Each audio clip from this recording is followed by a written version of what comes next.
WTIM. Good morning. You're listening to WTIM, your information station, and our morning show brought to you by People's Bank and Trust, where they put people first and landmark of Taylorville.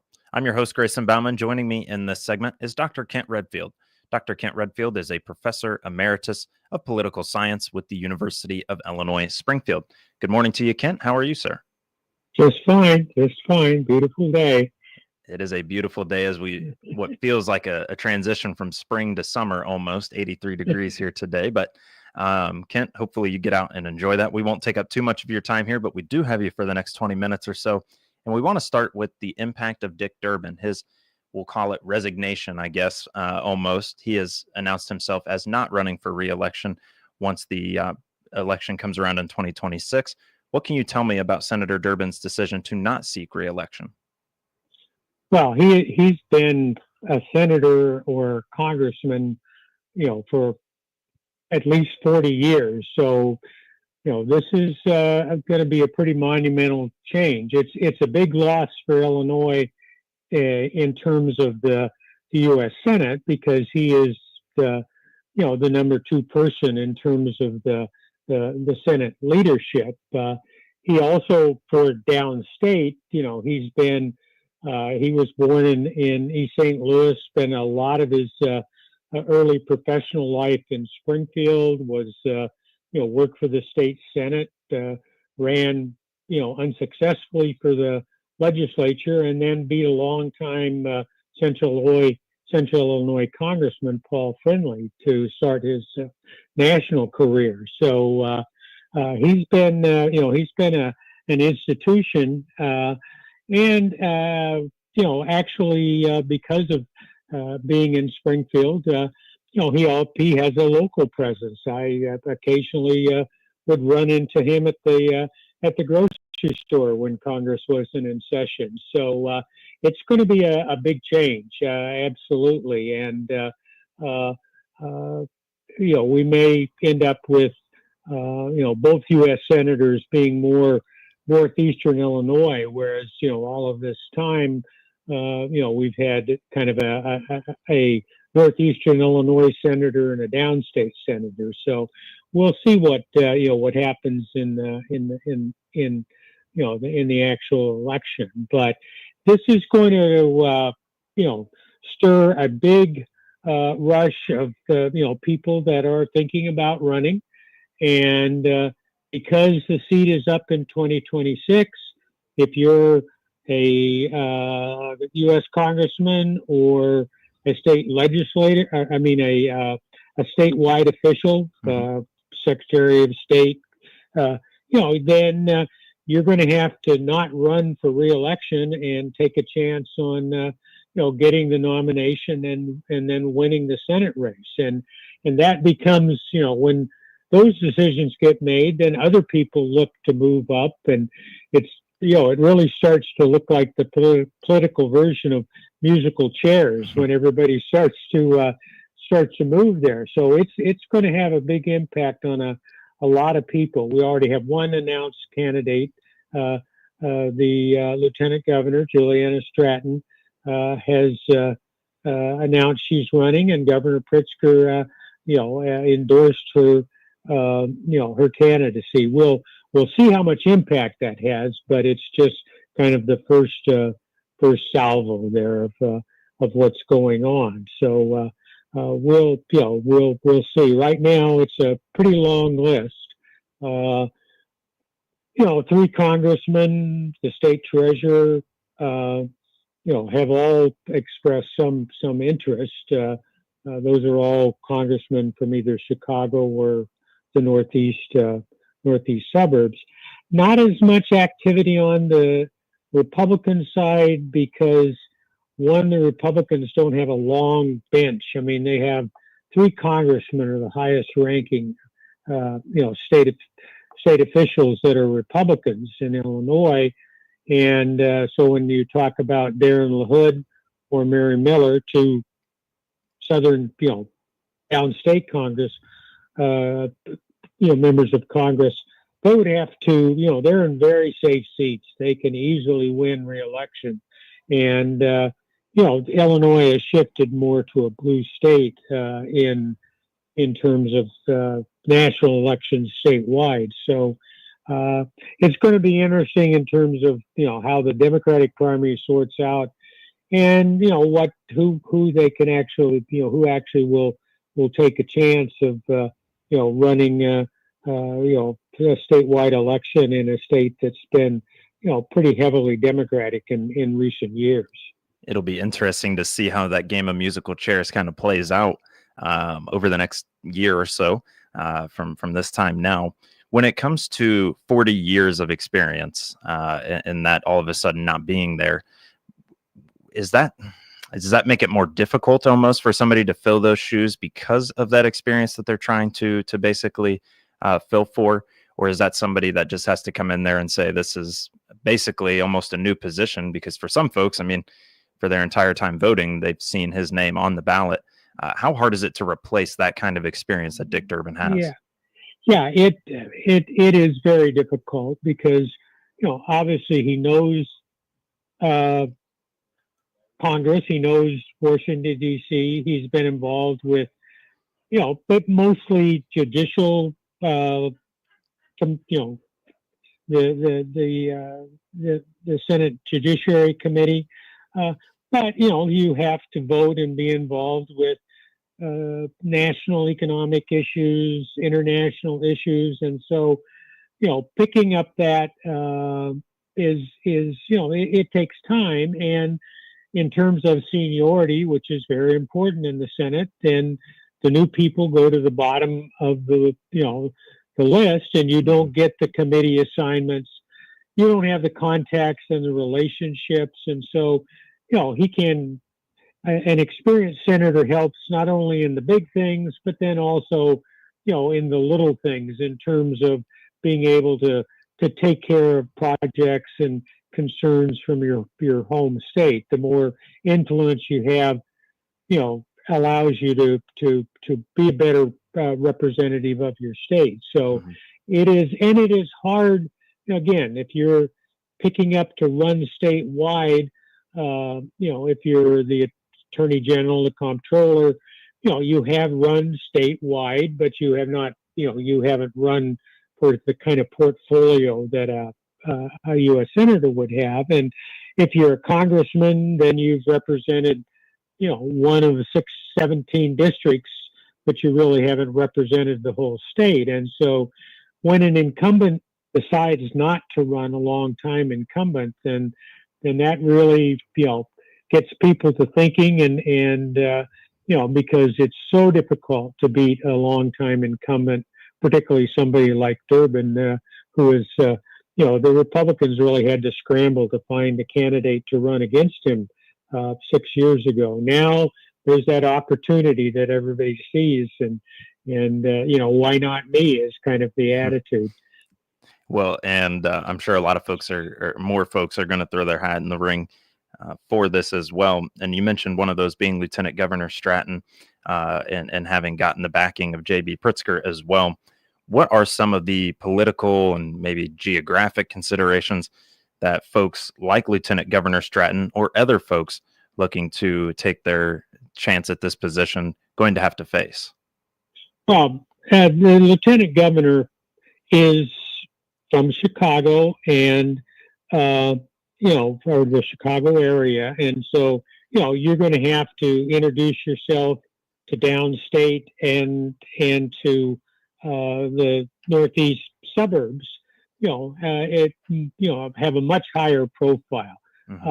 She has an advantage because one of the duties of Lieutenant Governor is to chair a Rural Affairs Council. And so Lieutenant Governors historically have been involved with downstate issues and rural issues and stuff. And then she certainly, we assume that Governor Pritzker's endorsement also comes with some financial backing. It's very expensive to run for the U.S. Senate, and this is not likely to be a seat that's going to attract a lot of outside money, either Democrat or Republican, because it's such a solidly Democratic state that people trying to and it probably will end up being a Democrat. So if you're trying to, help the national party, you're probably working in other areas. If you're, looking to make inroads and help the Republicans in the Senate, then this is not it's an opportunity, but not as big an opportunity as a lot of other races that are going on. So it's going to take money. It's going to take building a relationship and an empathy. You want people to say either this person understands us, he's one of us, or she's one of us, or that this person seems to be able to understand our issues, even though they're not from our part of the state. So it's it's a formidable task to go out and run a statewide election, even if if you've done it for Secretary of State. You haven't had to talk about international affairs or the national economy or any of those kinds of things. Yeah, it'll be interesting too to kind of see who decides might have their best chance at making that downstate connection in regards to Democrat, Republican, whoever it might be. But another interesting piece there from you was kind of that the position has been seen as we'll call chalk, I guess, and that the assumption is that it will be a Democrat filling that seat, and just kind of the understanding of funding, and would it be best to put your time in and your money in an effort that seems as if it is already going to go one direction. I appreciate you kind of taking us down that route as well. Well, joining me now is the Professor Emeritus of Political Science with the University of Illinois Springfield. That is Dr. Kent Redfield. Dr. Kent Redfield and I have been talking a little bit about Dick Durbin's impact on his decision to not run for re-election and the potential maybe for J.B. Pritzker and others to see where they might take their political careers. We'll come back. We'll talk more on the WTIM Morning Show, brought to you by People's Bank and Trust and Landmark of Taylorville.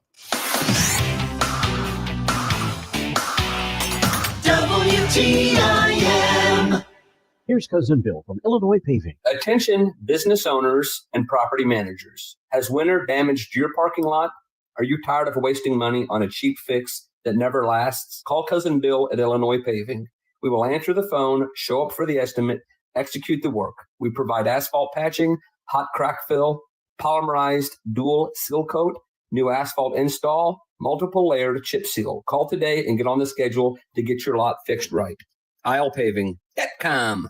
Prairie Farms has been the trusted name for award-winning, locally produced dairy products since 1938. Bring home the best, including Prairie Farms 6-ounce yogurt cups. These rich and creamy yogurts are available in a variety of delicious flavors the whole family will love. They're made with local milk using only natural ingredients and no artificial growth hormones, flavors, or colors. Look for Prairie Farms 6-ounce yogurt cups at your favorite grocer. Then visit prairiefarms.com for recipes, coupons, and enter for a chance to win dairy prize packages. Remember to drink local with Prairie Farms.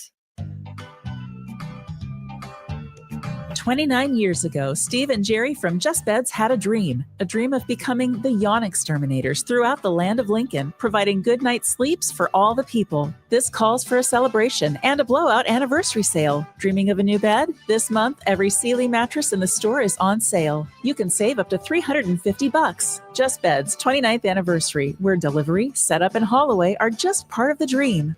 Just Beds.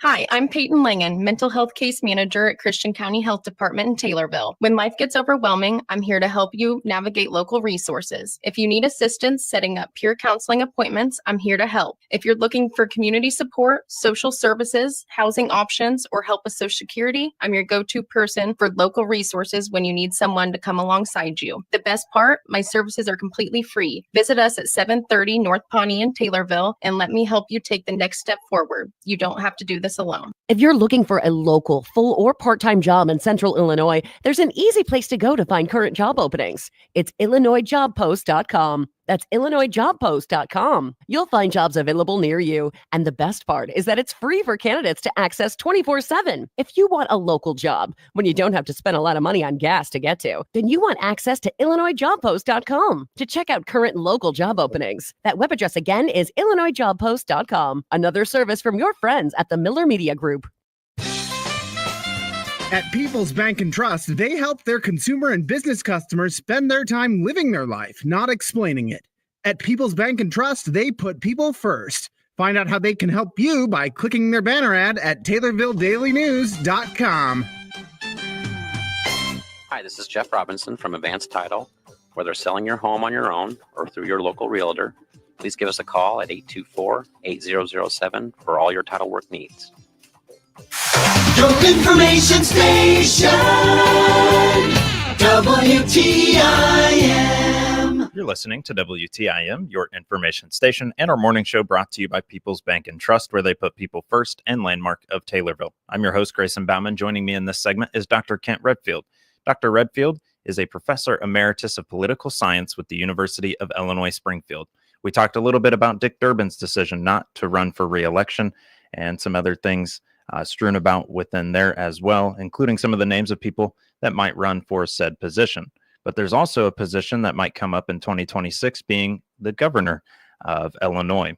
Where do you see things right now with Governor J.B. Pritzker potentially running for re-election? And if he doesn't, where do you see it headed from there? What can you tell me about Governor J.B. Pritzker's decision for governor in that position? Well, everyone is assuming that the governor's decision, whether he runs for re-election or not, and he's up in 2026, the same time that Senator Durbin's seat is up, is whether, is he going to run for president? Is that really where he's headed? And will he, is he going to assume he's better off being a sitting governor and then, winning re-election and then running for president? Or, should he not seek re-election and devote his, full time to seeking the presidency? And if he decides not to run, that opens up the floodgates, just like with Senator Durbin's decision. There'll be people that think, that will run for governor. And, if it's the attorney general, then there'll be a dozen people wanting to run for Kwame Raoul's, current office, the Attorney General of Illinois. And so you were going to see, that just adds one more consideration. Am I better off running for the U.S. Senate, or, is my best opportunity to, run for governor or to move up to another seat? So we assume, that everybody has to make a decision by this fall, because we have an early March primary, and so you have to start circulating petitions, and you're not talking about raising money to run in June or July, or in some states August. That you're talking about a March primary, so the time crunch is going to get pretty strong, and so. It is, it's just one more set of uncertainties as we look for the upcoming election season. If both those seats are open, then this is going to be as wide open and as active a political season as we've seen in Illinois in a long time. Yeah, I would say, especially when somebody with 40 years on the books will not be there this go around. It's going to play out a lot differently probably than others. With less than a minute to go here, Dr. Redfield, if you could you tell me which way your gut takes you? Would you say that he does run, J.B. Pritzker does run and stays as the sitting governor, or that he kind of takes that time to put himself in a better position for a presidential run? My crystal ball is never always pretty cloudy. I think it's probably 60-40 that he is going to run, that keeps him in the national limelight, spotlight. But, there's a chance that you could have some kind of monumental disaster that, would make you look bad. Sure. Did the fire in California hurt Governor Newsom in terms of his desire to run for president? So, it's, I think, we'll have a better sense once we get through the legislative session and we let the dust settle a little bit. Sounds good to me. Well, Dr. Kent Redfield, Professor Emeritus of Political Science with the University of Illinois Springfield, joining us on the program. Thanks for your crystal ball prediction and your insight here this morning. Certainly, anytime. And we are going to take ourselves a break here. More of the WTIM morning show on its way. You're listening to WTIM, your information station.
WTIM. Good morning. You're listening to the WTIM Morning Show here on your information station, brought to you by People's Bank and Trust, where they put people first, and Landmark of Taylorville.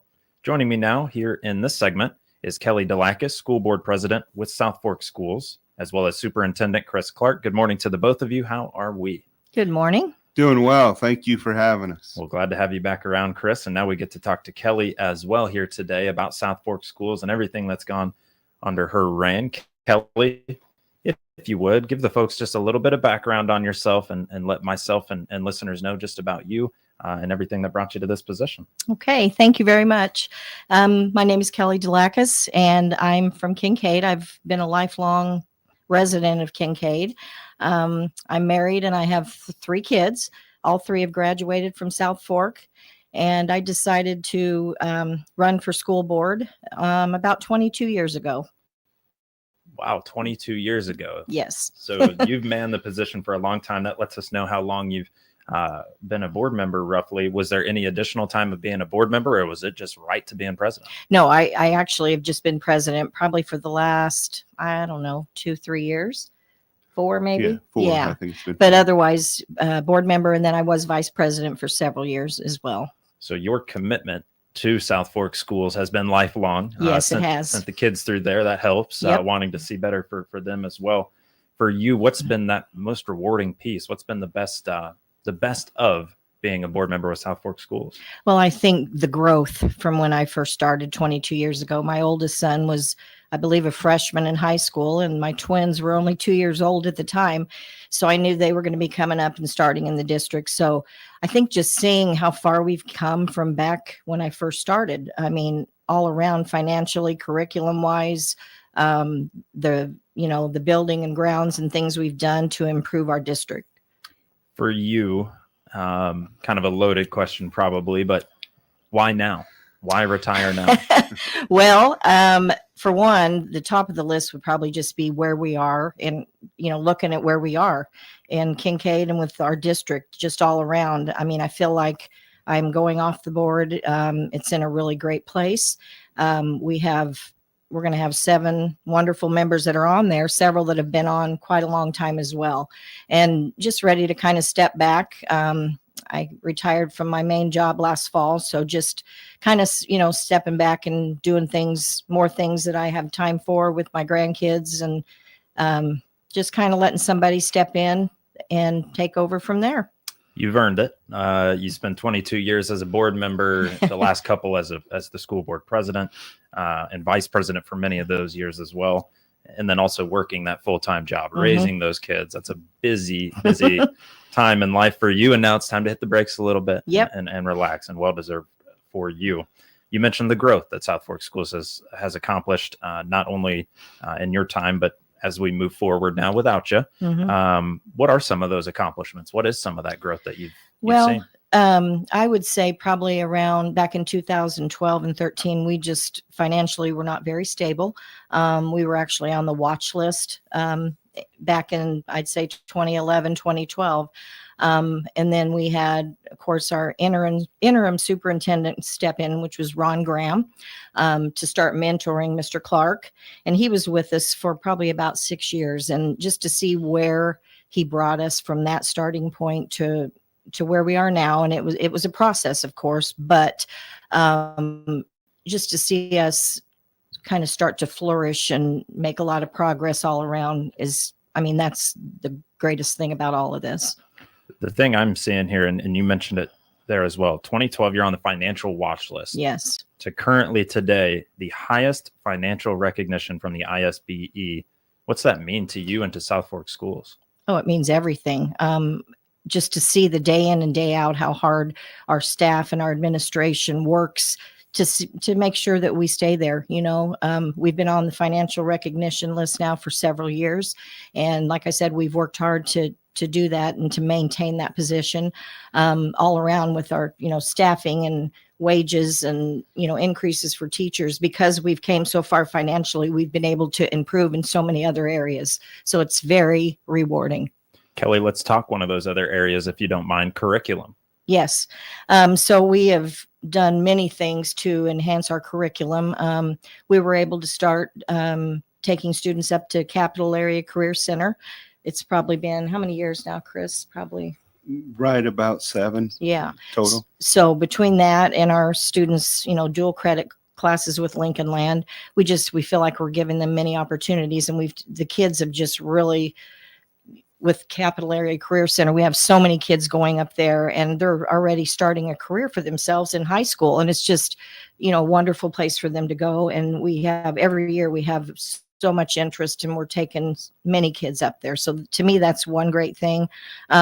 We wanted to make sure back in about 2016 that all kids in the district had a Chromebook. So we worked hard to get to that one-to-one movement so that everybody has a chance with technology and everybody's on the same page. So that was one thing that we worked hard to accomplish, and we're there now. And then our curriculum, K through 12, we've just worked on enhancing that, and we have all new curriculum. Every year we study to see what we need.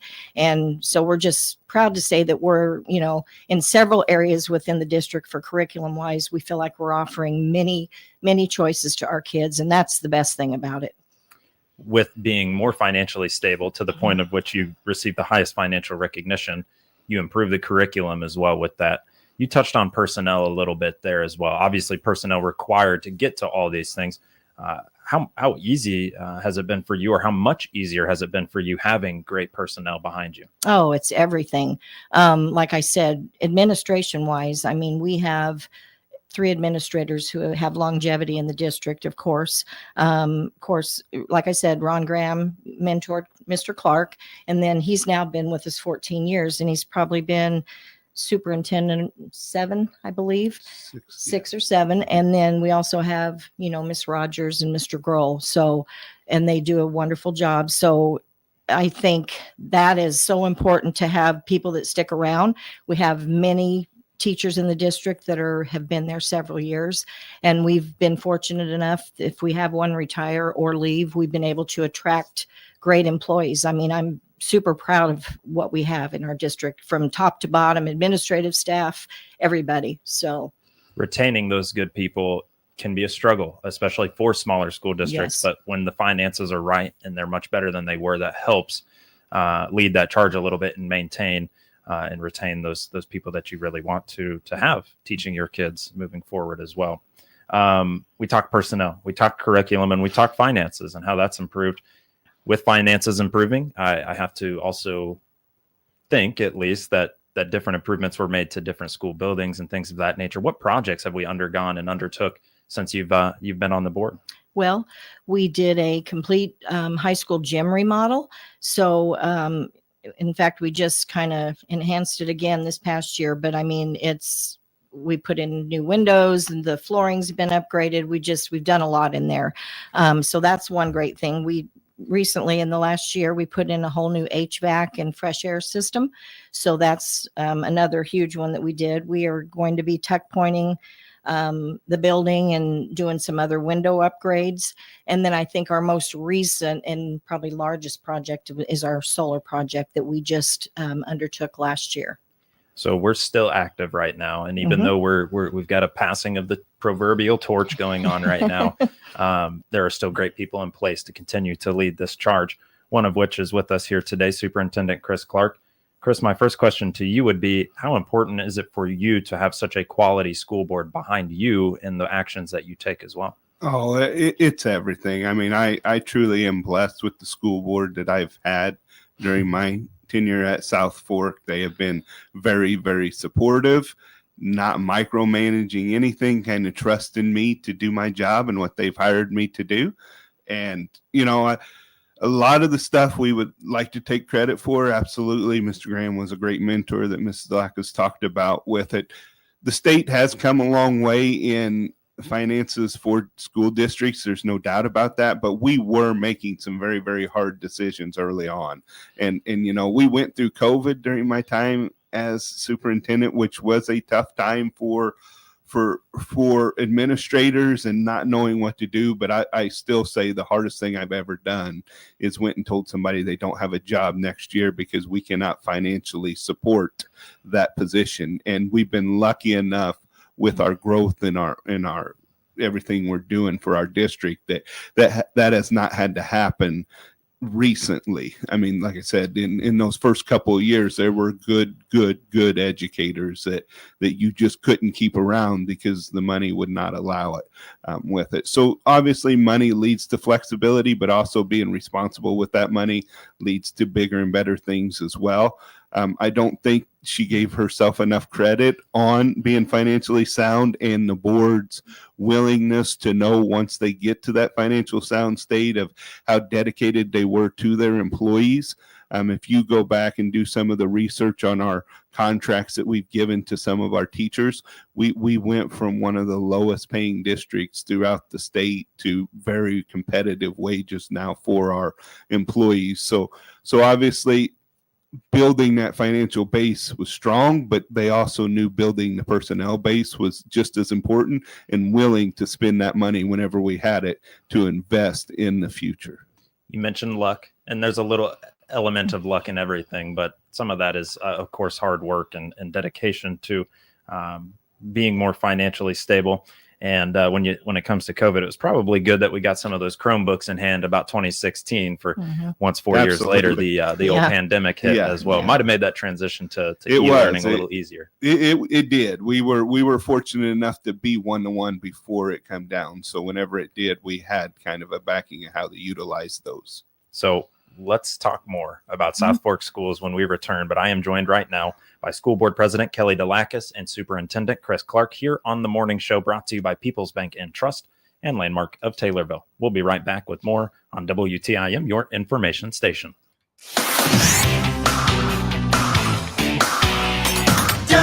WTIM.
WTIM.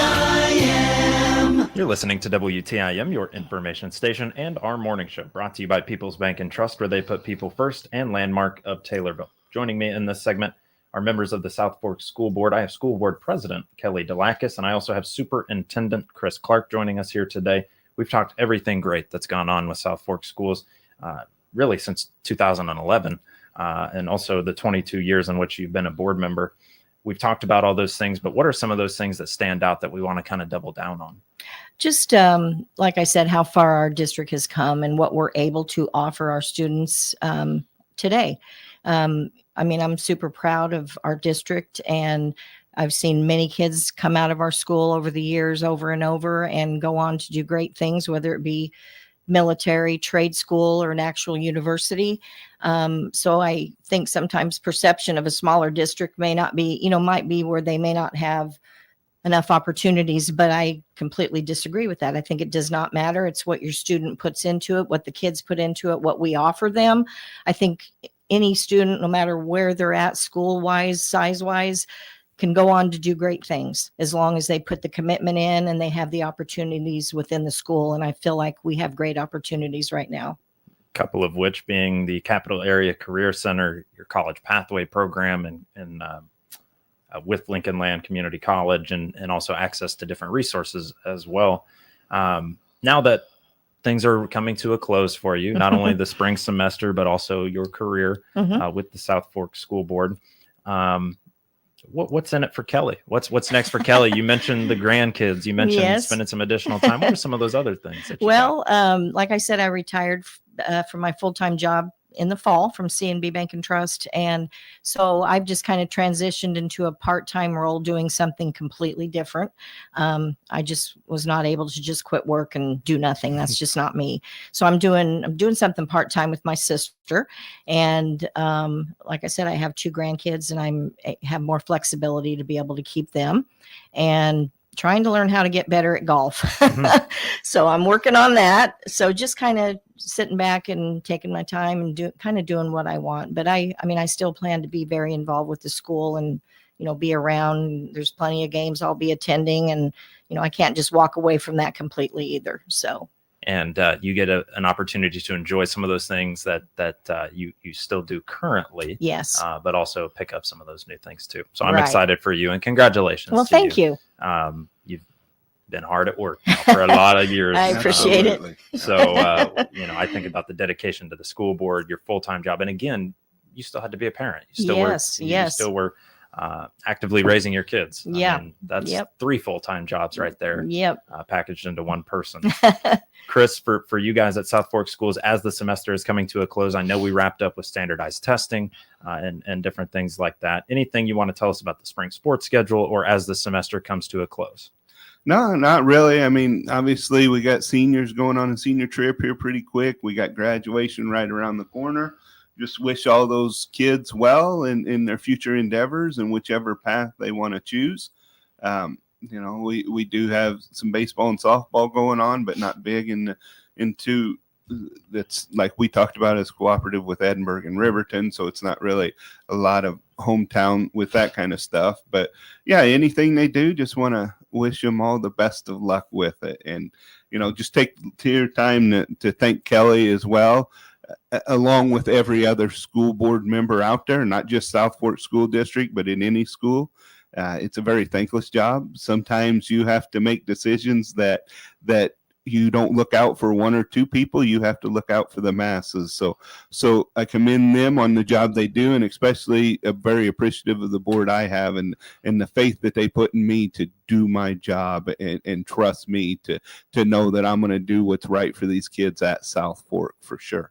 Not being micromanaged is a nice little bit there as well. So Kelly Delakis, School Board President with South Fork Schools, Chris Clark, Superintendent of South Fork Schools, joining us here on the morning show today. Congratulations on not only your retirement, but all the success that you've had, since 2011, and really turning the tides for South Fork Schools. That is a big piece to it. So again, thank you for joining me here. You're listening to WTIM and our morning show, brought to you by People's Bank and Trust and Landmark of Taylorville.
WTIM. Good morning. You're listening to WTIM, your information station, and our morning show brought to you by People's Bank and Trust, where they put people first, and Landmark of Taylorville. I'm your host, Grayson Bauman. Joining me in this segment is Dr. Pavi Gill and nurse practitioner Brenda Heeman with Springfield Clinic, Taylorville. Good morning to the both of you. How are we? Good morning. Glad to have you guys here to talk a few different things that are going on with Springfield Clinic, Taylorville. And let's start with recent news, very recent news.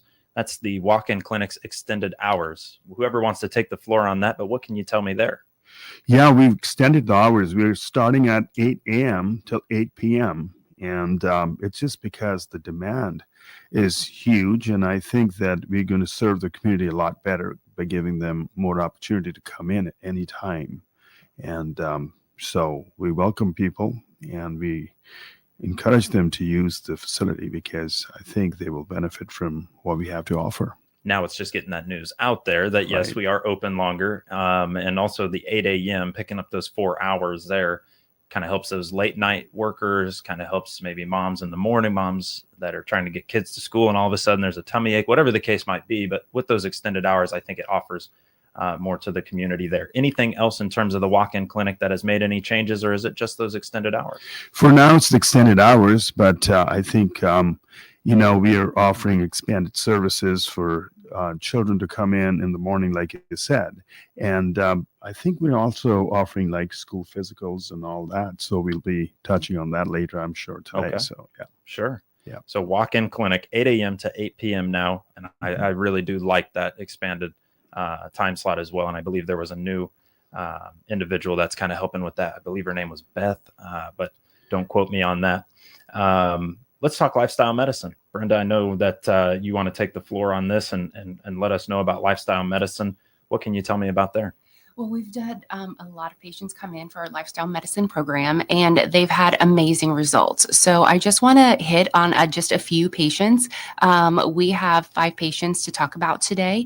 A couple of them have been doing the lifestyle medicine program for up to a year now, and their results are just amazing. I brought in 2 individuals that have not been on any medications. They've completely done this naturally. They avoid alcohol. They don't smoke.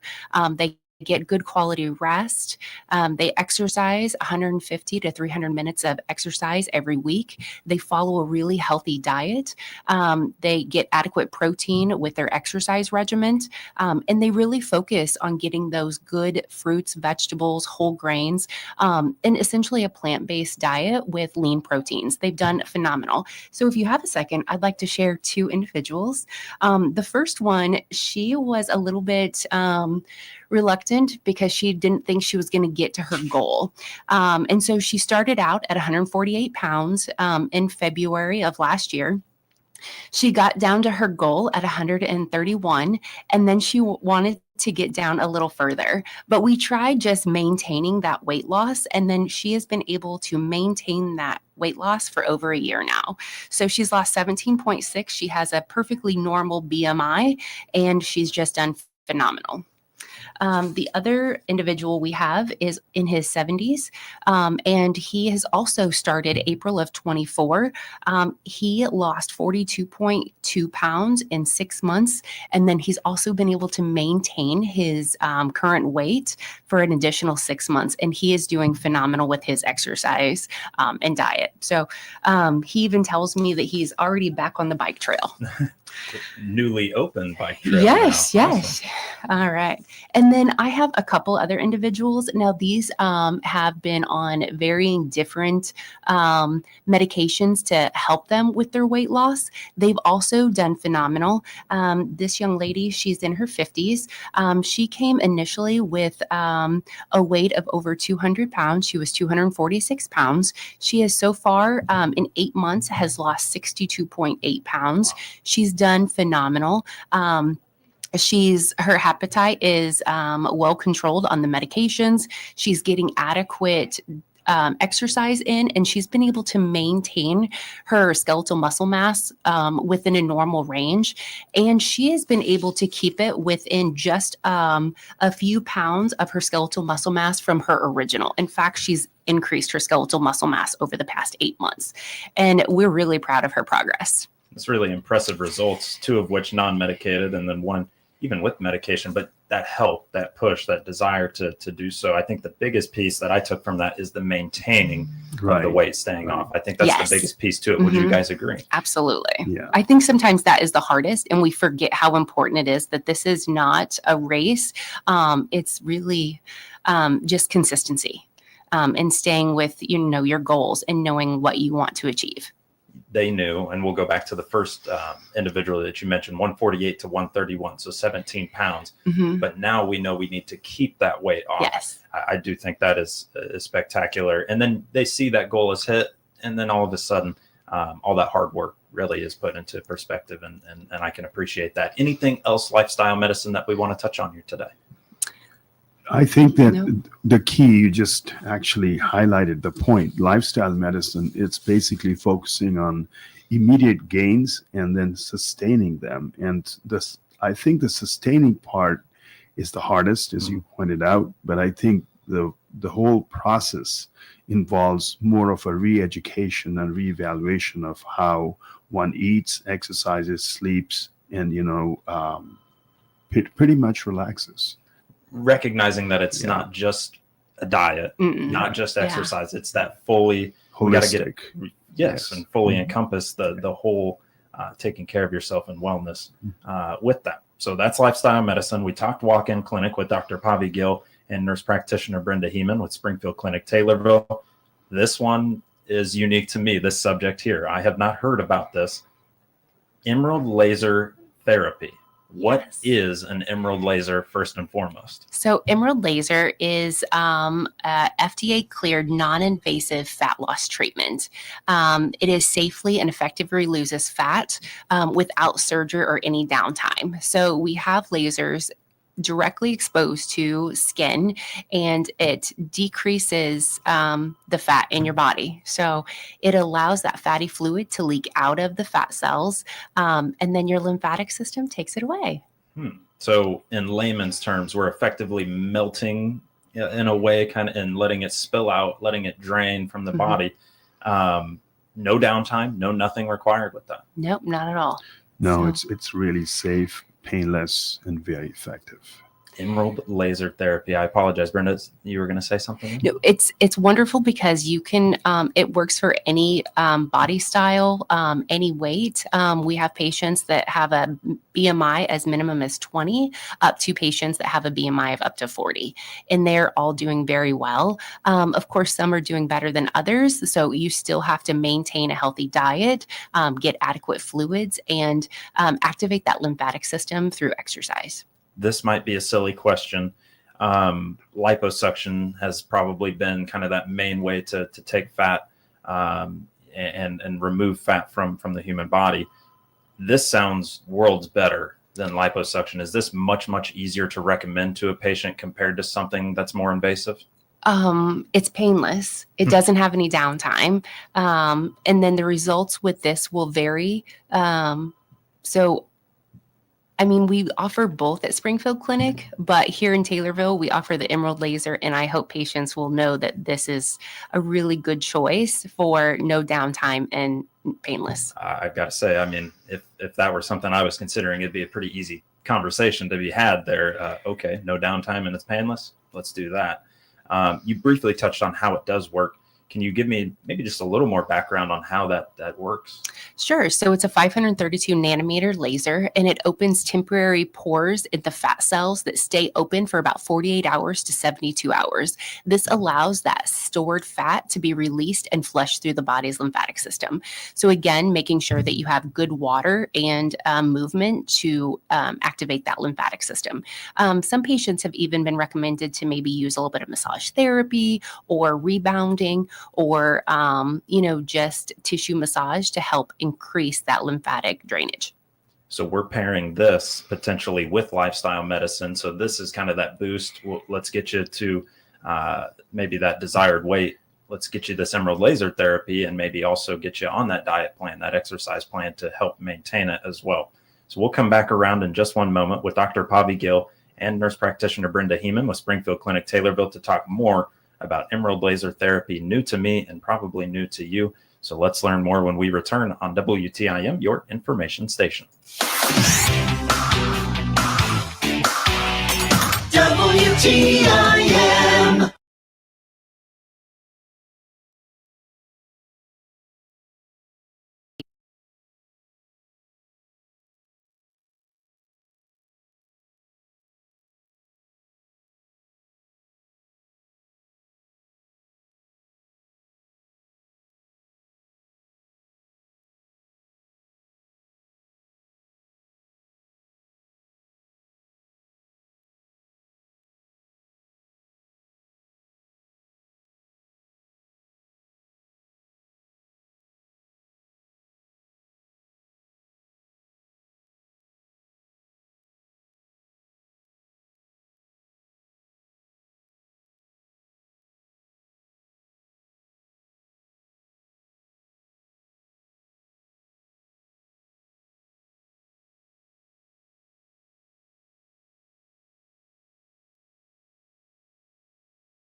Your information station, WTIM. Back around with more of the WTIM morning show here on your information station. We're brought to you by People's Bank and Trust, where they put people first, and Landmark of Taylorville. I'm your host, Grayson Bauman. I'm joined by Dr. Pavi Gill and nurse practitioner Brenda Heeman with Springfield Clinic, Taylorville. Where we left you, we were talking about emerald laser therapy, and that's where we're going to pick up once again here. Brenda, why choose emerald laser therapy over other alternatives? So first, it's really 100% non-invasive and painless. There's no needles, anesthesia, or recovery time. You can come in on a lunch break, have the procedure done, or come in right after work and then continue your normal routine. It's safe. It's clinically proven. It's backed by multiple FDA clearances and clinical studies.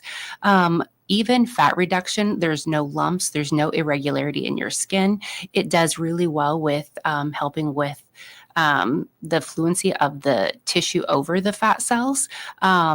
There's immediate returns to activities. So like I said, you can come in and go right back to work afterwards or resume your normal daily activities. It helps support metabolism and helps with detoxification. It helps the body process and eliminate excess fat naturally. And of course, we have to talk about that price. We just can't beat our price right now. It's 12 sessions for $1,900. It is not covered by people's insurances, but if you have a health savings account, you can check with your account and see if it will be covered, because that is an added benefit. Price, very much an affordable price in terms of what you're getting out of it and the potential for the benefit, not only immediately, but also down the road as well. 12 sessions for 1,900. Your HSA might be able to help cover that as well, or be able to use that HSA to cover that cost. 12 sessions over how many weeks? So we'd like you to have 2 sessions per week. So it ends up being about 6 weeks of treatment. And then it's less than $100 per treatment. Yeah. And what can folks expect from the treatment itself? So typically most treatments are going to last 30 minutes total, 15 minutes on the front, 15 minutes on the back. We have a nice bed with relaxing music or sound noise if you'd like, and you just relax while the machine does its work. Typically, our patients haven't felt anything. They did say that you can feel a slight tingling. We have not had that so far. The series of treatments, minimum of 8 sessions, but I really do recommend the 12 sessions. Our patients have seen better results with the full 12. The variable is some people are losing faster than others, and it really is going to be dependent on their mobility and their hydration status. If we can decrease the stress and we can, have good, adequate sleep while they're having these treatments, they're going to get better results. For the best outcome, our patients would want to stay hydrated, maintain light activity, and support their lymphatic system. When I think about it, you're getting pretty immediate results in a world that we want that instant gratification. And it's also a way to kind of prepare for that long term as well. Yes. And at the price, get those 12 sessions rather than the minimum of 8. But I just think the world of what you're able to offer there with that painless, easy, simple, yet FDA approved, clinically studied on and known about too. It's very interesting as well. If I may interject, I would say that the price, I would look at it like, you're paying for the laser treatments, but think about how much you're saving in the long run by losing weight. You're probably reducing your other surgeries. For instance, weight loss would reduce your incidence of knee replacement, hip replacement, and of course, any cardiovascular interventions that might be necessary because of the weight.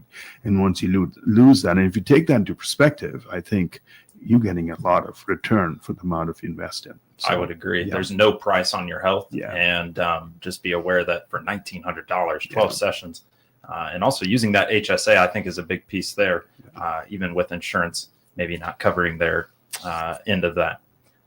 Tell me a little bit, if you would, about an ideal candidate, somebody that comes to you and says, I might be interested in this. Who might that be in terms of what you've seen already in the work you've done? So ideally, our patients would be 18 years or older. They're looking for a non-surgical fat loss solution. They've already been trying to kind of change their lifestyle at home, and they just have like a persistent, stubborn fat, or they need to step up and get, better results faster to keep them motivated. We do treat patients with BMIs over up to 40 who may not qualify for other fat loss reduction procedures or are just wanting a step forward in the right direction. Anyone who wants a safe, painless, and natural way to slim down without disrupting their lifestyle. We do prefer patients not to be pregnant or to be breastfeeding. And then we don't want to do any treatments over any implanted medical devices, such as a pain pump or exactly over a pacemaker, just as we don't want to disrupt that fat tissue in that area. But otherwise, anybody else is ideal person for this treatment. We are just about out of time. If you guys could we throw out any contact information or anything like that to let folks know where to find out more? Yes. So please contact us at the Springfield Clinic, Taylorville office to get scheduled. Let's do so. Emerald light therapy or laser therapy, a lifestyle medicine and extended hours at the walk-in clinic. All things going on with Springfield Clinic, Taylorville. Dr. Pavi, Gill, Brenda, thank you guys so much for joining me here today. Thank you so much. And glad to be had. And thank you for that. You're listening to WTIM, your information station, and our morning show brought to you by People's Bank and Trust and Landmark of Taylorville.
your favorite grocer. Then visit prairiefarms.com for recipes, coupons, and enter for a chance.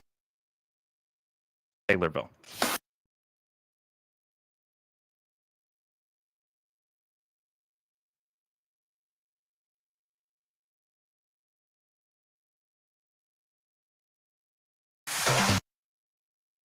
Going to take ourselves a break here. Your information station.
Today without countless people.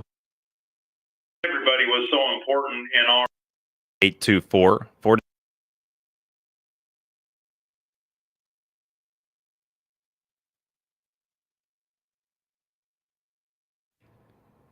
And as for your diet,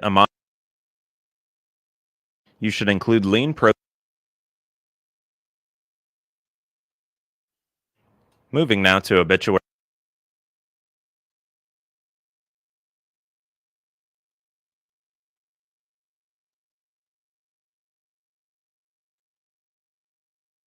But for Jim E. Blakely, he is That one.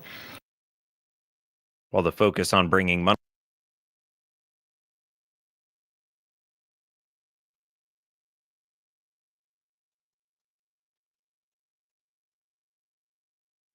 Find out.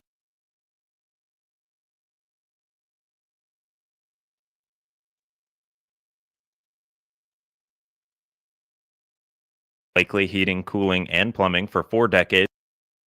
Way too many to list off.